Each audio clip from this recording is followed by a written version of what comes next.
Hi. Hi. How's it feel to be on that side of the camera? Unique.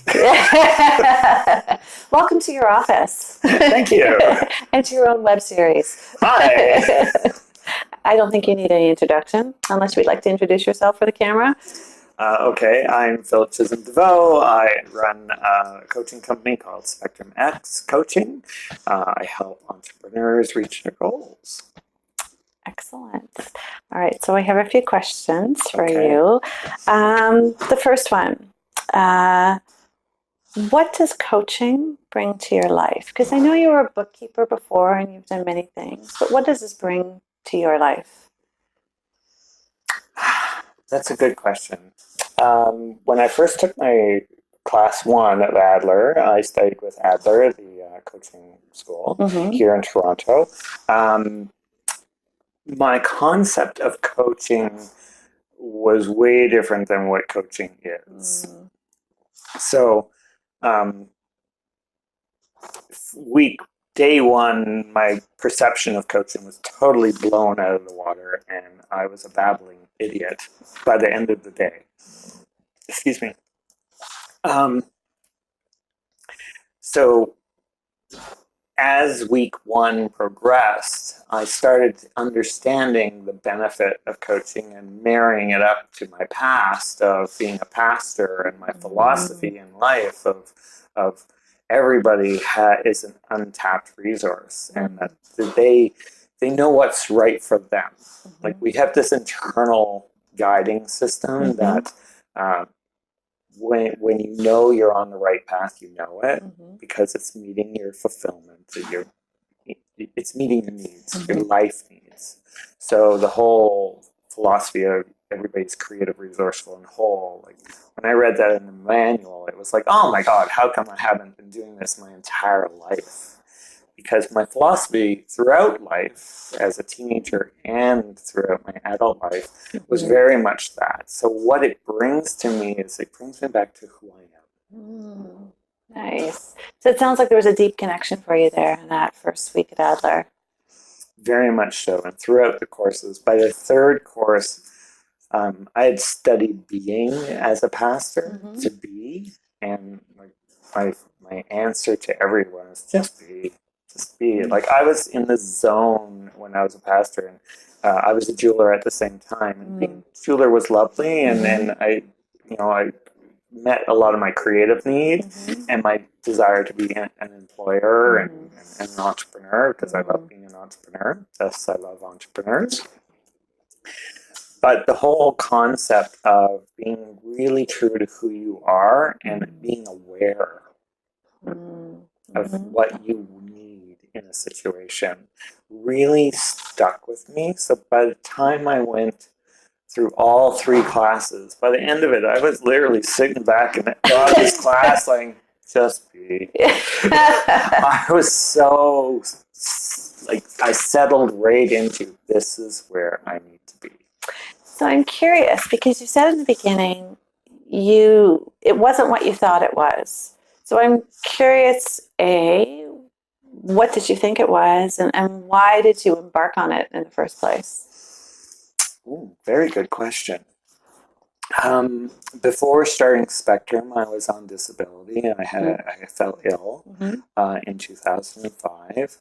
And I have a dear high school friend, and we had lots of talks, and she introduced me to Adler in 2013, I think. 2010. So I downloaded the manual and had full intentions of doing it one day. So it was on my bucket list. But coaching to me at the time was more giving tools to consult.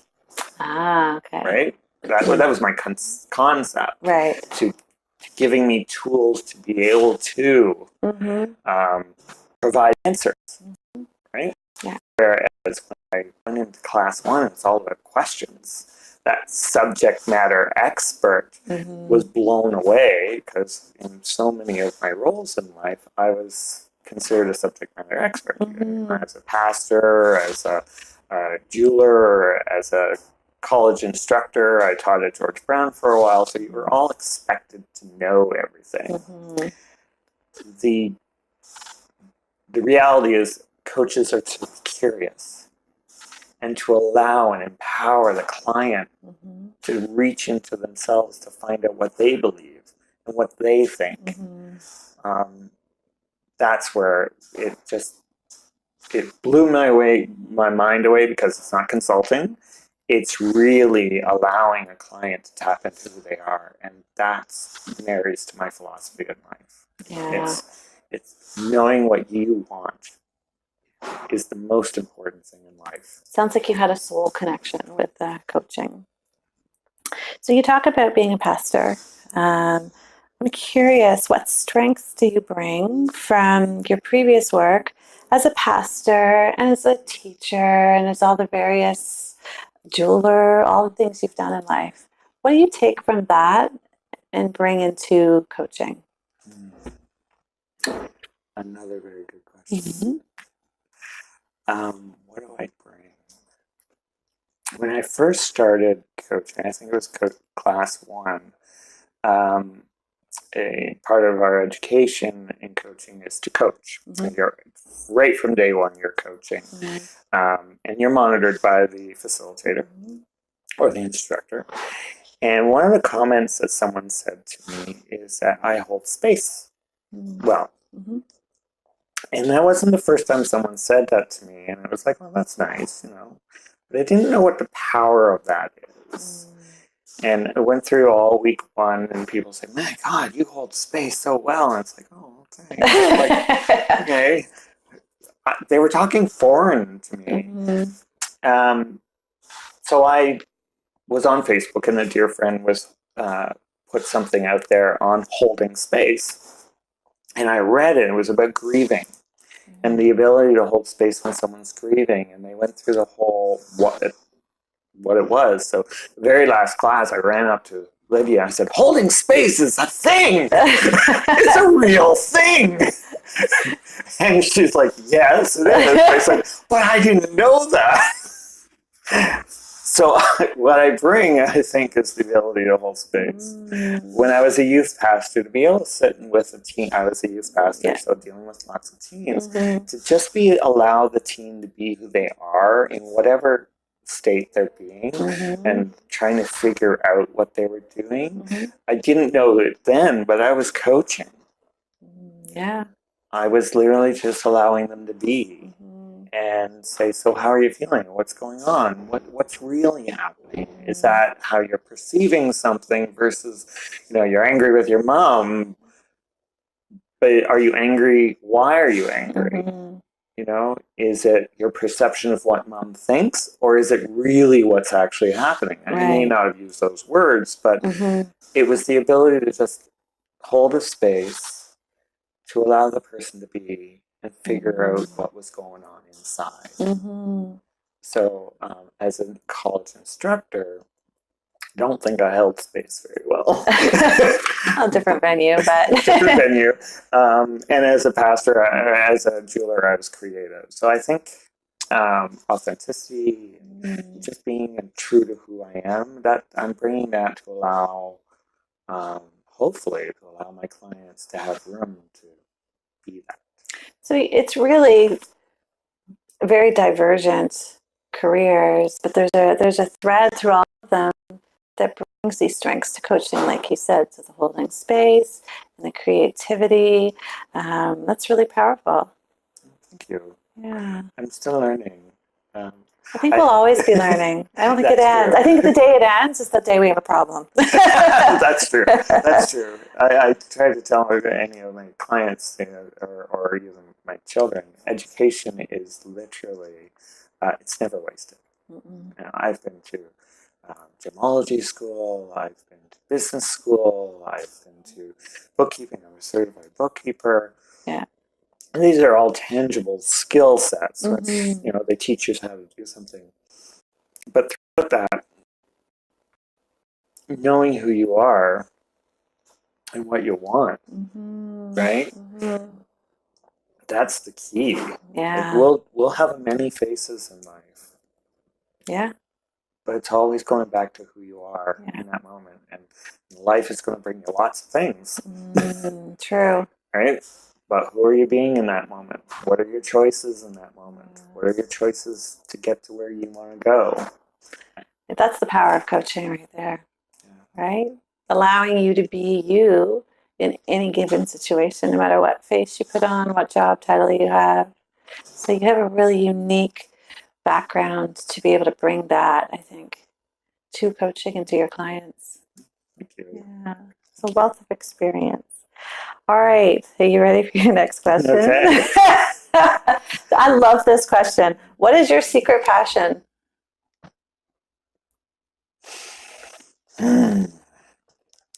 What is my secret passion?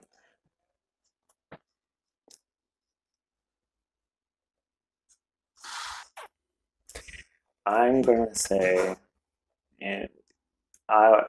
the power of being is, I think, my secret passion. I have it on my Facebook page, what my motto is. And it says, to be is my motto. And I keep going back to this. Okay. And it seems to be a life force in me to be present but aware.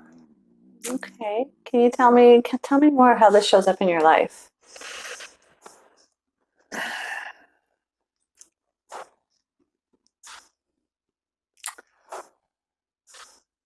In my day-to-day life, how I emotionally feel, I have to discern whether it's lack of coffee, lack of sleep. Yeah. Because how I present myself in the world has an effect on everything, right? So if I'm grouchy, I want to know why I'm grouchy. So the whole being aware of who I'm being is so important to me, because how I portray myself in the world, if I don't want to be in a thought, I don't want to be false. But if I'm low and someone says, "How are you doing today?" Like even in high school, people say, "How are you doing today?" And I was never the one to say, "Oh, fine," when I wasn't fine. Right. It's like, I'm not fine right now, but that's okay, right? I'm going through my stuff. Yeah. So being aware of what I am. So when I am in a certain role, like being an employer or being as a coach, as a consultant, I need to know where I am, and I'm part of the equation of everything I do. So in my marriage, in my friendships, in my relationships, and with my relationships with my clients. Because who I'm coming to, I have to be honest to say, I'm feeling a little low today, so I may diverse or not be as efficient today. Or, I have to be honest of where I am. Is this a skill you had to really hone, or is this something you've always known about yourself?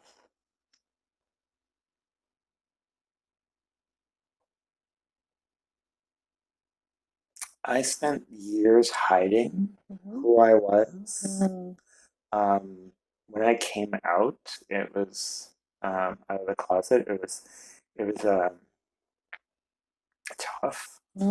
Yeah. A lot, quite tough. Yeah. I was married for 10 years. I had left my wife and had to follow my true path. So was it something that I always known? No, I think I discovered that I was living a life that wasn't me.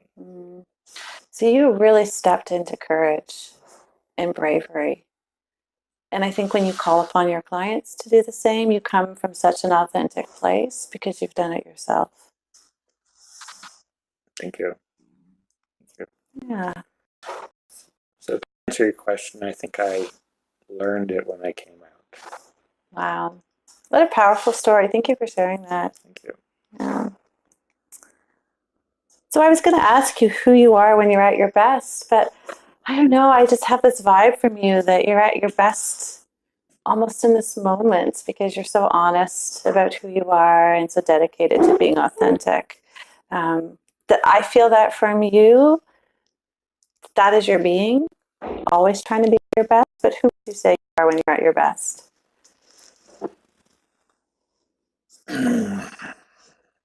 Well, it's kind of married to coaching. I get a lot of energy from coaching. Mm-hmm. I had a meeting with a former employee before this, and she's becoming a coach.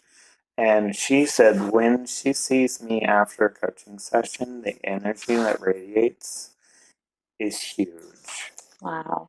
She goes, because I used to coach down here and then go up to my staff upstairs. And she said, you're very, very different when you coach versus when you're being a bookkeeper or whatever. The energy, because I think it is that being part, that zone of you and the client completely in service of that client and creating that wonderful space for us both to be just authentically real in a moment. And when they have an aha moment, you celebrate with them. You know, you're celebrating who they're being. Not coaching isn't about the doing; it's about the being. And then we create action plans to maintain that, right? So when I coach entrepreneurs, they might have a big overarching goal for their company, but I'm coaching the owner through those transitions. So honoring. It can be tough looking in the mirror every day and seeing your faults. And there's no boss to blame. There's it's just you. So you're seeing your inner critic every day. You're embracing it, all your faults, and just knowing who you are and having those low moments. And awareness is so important as a self-employed person because, like I said, going to a meeting and you're not yourself, you have to be at least aware that I'm about to give a speech and I feel like crap today.